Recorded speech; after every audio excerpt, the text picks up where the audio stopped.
भैया ये शक्ति बहुत विकट है। 12:30 बजे तक अगर ये लड़का बच गया तो फिर से नहीं मरेगा अपने बुढ़ापे आने तक। लेकिन अभी इस शक्ति से हम टक्कर नहीं ले सकते। ये इसका वक्त चल रहा है जिससे कि ये बहुत ज़्यादा ताकतवर है। यह कहानी विनय की है। विनय जो कि कुछ दिनों के लिए अपने मामा के यहाँ रहने के लिए गया था। वहीं पर उनकी मौसी और उनका बेटा प्रकाश जो कि विनय का ही हम उम्र था वह भी रहने आया था। दोनों भाइयों में बहुत अच्छी बनती थी। साथ साथ खेलना और अपने विचार भी उनके काफ़ी मिलते जुलते थे। कुछ ही दिनों के बाद उन लोगों का मन किया कि चलो कहीं बाहर से घूम कर आएं और दोनों साइकिल लिए और बाहर निकल पड़े। थोड़ी देर इधर उधर घूमने के पश्चात थक जाने के बाद वो दोनों एक पेड़ के नीचे जाके बैठ गए। वहाँ पर थोड़ी देर इधर उधर की बातें करने के बाद करीब शाम का समय होने लगा। तभी प्रकाश ने कहा कि चलो अब हम लोग घर चलते हैं। लेकिन जैसे ही प्रकाश उठा अचानक से किसी ने जोर से धक्का देकर उसे नीचे गिरा दिया। यह देखकर विनय हड़बड़ा गया। उसे समझ में नहीं आ रहा था कि वह क्या करे। तभी उसने उसे हिलाया डुलाया लेकिन प्रकाश ने कोई जवाब नहीं दिया। इस पर विनय आसपास से गुजर रहे लोगों से सहायता लेकर उसे घर तक ले आया। घर आने पर लोग बेचैन हो उठे क्योंकि वह बेहोशी की अवस्था में था। आनन फानन में ही उसे हॉस्पिटल में एडमिट करा दिया गया। अब 3 दिन बीत चुके थे लेकिन प्रकाश को होश नहीं आ रहा था। डॉक्टर भी परेशान थे कि आखिर यह क्या हो गया। तभी मामा जी को यह ध्यान आया कि बरगद के आसपास की कुछ कहानियां उन्होंने सुन रखी है। वह तुरंत दौड़े दौड़े अपने एक मित्र के पास गए और उन्हें सारी बातें बताई।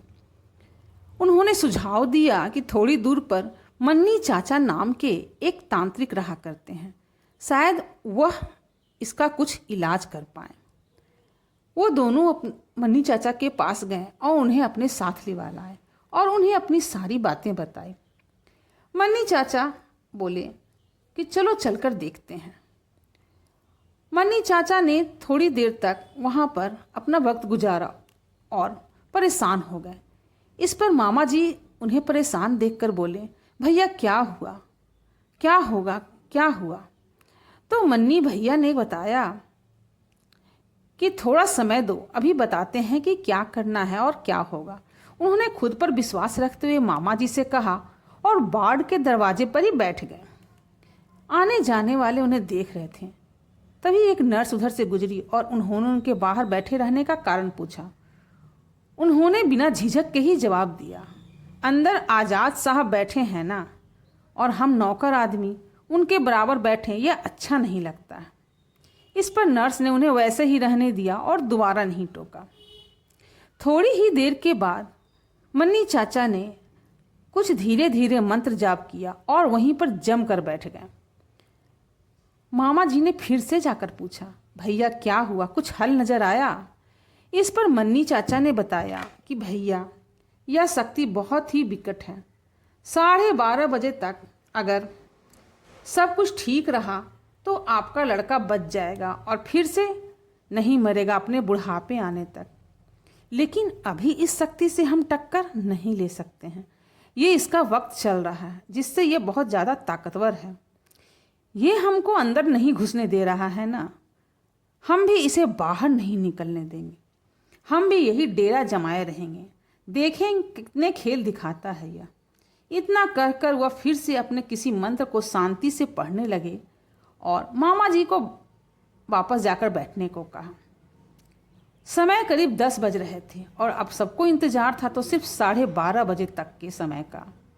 सब लोग धीरे धीरे अपने समय काट रहे थे। सभी अपने अपने तरीके से भगवान से प्रार्थना कर रहे थे कि मन्नी चाचा बाहर वैसे ही बैठे रहें और कभी कभी अपने थैले से कुछ निकाल कर मंत्र बुदबुदाते और कोई वस्तु मंत्र पढ़कर अंदर वार्ड में फेंक देते। बेचैनी और बेबसी की वजह से करीब 2.5 घंटे तक लग रहा था जैसे 2.5 दशक बीत गए हों। और प्रकाश के दादाजी भी आ चुके थे। उन्हें डॉक्टरों पर यकीन था। मगर मामा जी को तो मन्नी चाचा पर, क्योंकि मामा जी ने यह बात मान चुके थे कि जब डॉक्टर भी परेशान हो जाएं और सारी रिपोर्ट भी नॉर्मल हो तो तंत्र मंत्र का सहारा ही सबसे बड़ा सहारा होता है। बाहर बैठे हुए मन्नी चाचा की बेचैनी देखी जा सकती थी। कोई भी यह देखकर जान सकता था कि वहां बैठे आदमी की बेचैनी किसी आम इंसान की बेचैनी से अलग ही थी। ये बात वहां काम करने वाली एक दक्षिण भारतीय नर्स जान गई थी।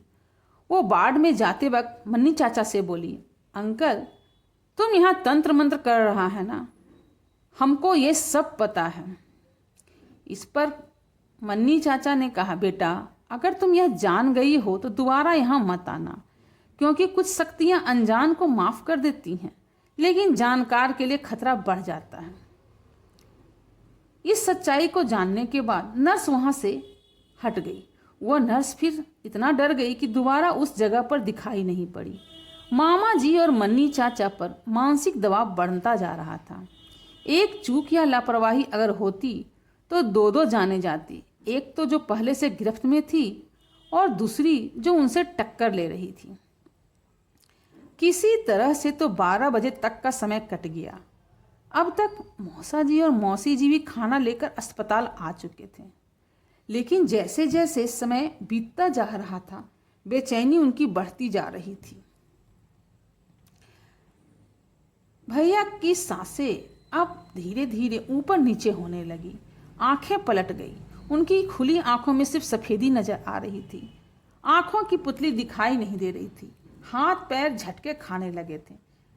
डॉक्टर को बुलाया गया। जल्दी से जल्दी 3-4 डॉक्टर और नर्सेस अंदर गई और बाकी लोगों को वहां से बाहर निकाल दिया गया।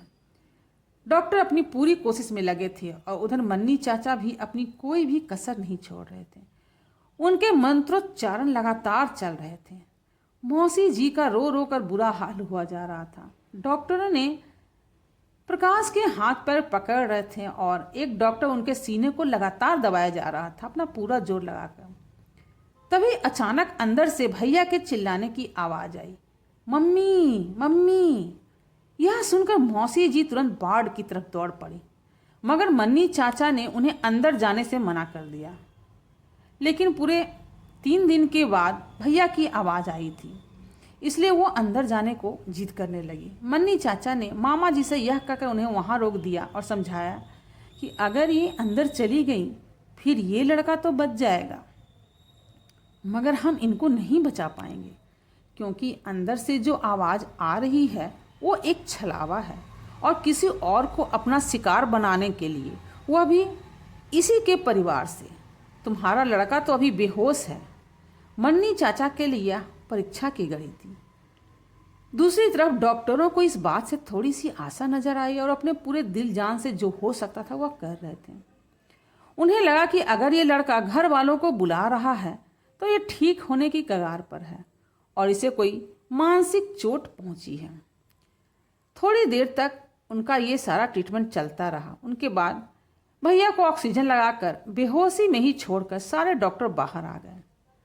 इस पर प्रकाश के दादाजी ने कहा कि प्रकाश ने अपनी याददाश्त नहीं खोई है, इसका मतलब है कि अब दोबारा होश आने तक शायद सब ठीक हो जाएगा।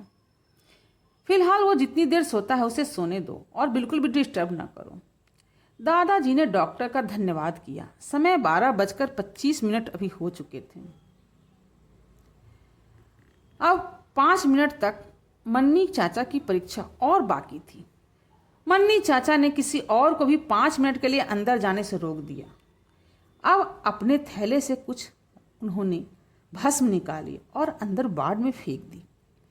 फिर न जाने किससे वार्ड के अंदर देखते ही देखते धीरे धीरे बात कर रहे थे, जैसे कि अंदर कोई खड़ा हो।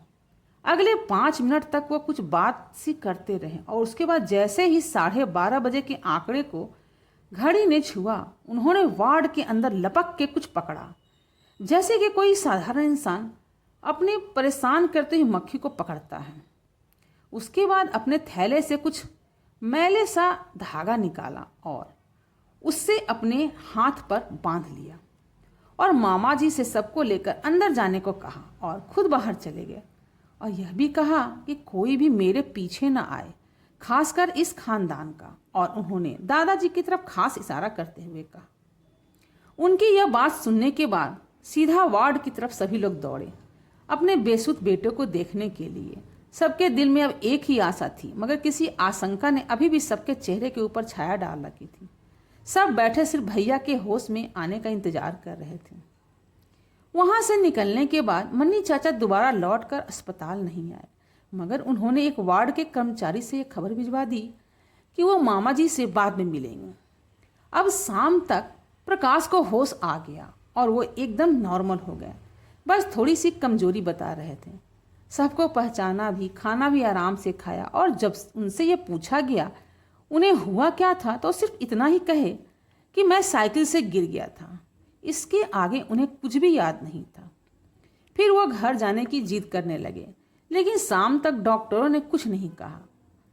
लेकिन एक दिन के बाद उन्हें घर जाने को भेज दिया गया। उन्हें बोला गया कि कुछ दिनों के लिए ले जाएं, लेकिन नियमित चेकअप के लिए 1 सप्ताह के अंदर आ जाएं। 1 सप्ताह के अंदर ही धीरे धीरे प्रकाश ठीक हो गया। उधर जब मामा जी मन्नी चाचा के साथ घर पहुंचे तो उन्होंने सारी बातें मामा जी से बताई, जो कि ऐसी थी। उन्होंने कहा कि मैदान में एक बरगद का पेड़ है, यह कोई 250 साल पुराना। जब ये दोनों भाई सुबह खेलने गए थे तो ये उसके नीचे भी बैठकर खेले थे, जो उस बरगद पर वास करने वाली शक्ति को पसंद नहीं आया और ये छोटा लड़का उसी की चपेट में आ गया। वैसे वो शक्ति चाहती तो दोनों को वहीं पर खत्म कर सकती थी, मगर दोनों बच्चे हैं, इसलिए उसने सिर्फ उन्हें परेशान करने की सोची। मामा जी ने यह सब अचरज से सुना और फिर एक प्रश्न किया, तो फिर मन्नी भैया आपने इसे काबू कैसे किया? उन्होंने इसका भी उत्तर दिया, ये शक्ति यहाँ सब जगह पर घूमती रहती है आज़ाद होकर। कोई भी इसे यहाँ से ना हटा सकता है और ना ही इसे पकड़ सकता है। पहले हमने उस वार्ड को बांध दिया जिससे कि वो बाहर ना आ सकी। फिर हमने उसको ये धमकी दी कि अगर इसने इस बच्चे को नहीं छोड़ा तो फिर उसे इसी पेड़ पर हम बांध देंगे हमेशा। भैया आखिर वो शक्ति कौन सी थी? इस सवाल पर मन्नी चाचा मौन हो गए और उन्होंने इतना ही कहा कि आम इंसान के लिए उसका नाम लेना ठीक नहीं है। उसने मुझे वचन लिया है कि मैं उसका अस्तित्व किसी को न बताऊं, मगर सिर्फ इतना जान लो कि वो शक्ति ब्रह्म बाबा के आसपास की थी। यह सुनकर मामा जी का गला सुर्ख हो गया और उन्होंने आगे कोई भी प्रश्न नहीं किया। जब से यह घटना मेरे साथ घटी थी मैं कभी भी उस तरफ से नहीं गया। और उन्होंने बताया कि मनी चाचा ने सिर्फ इतना ही कहा है कि जब उस ओर से गुजरो तो सिर्फ जय हो कह दिया करो।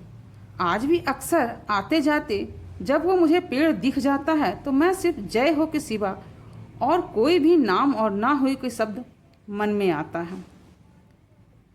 आपको अगर कहानी पसंद आई हो तो लाइक शेयर और सब्सक्राइब करें।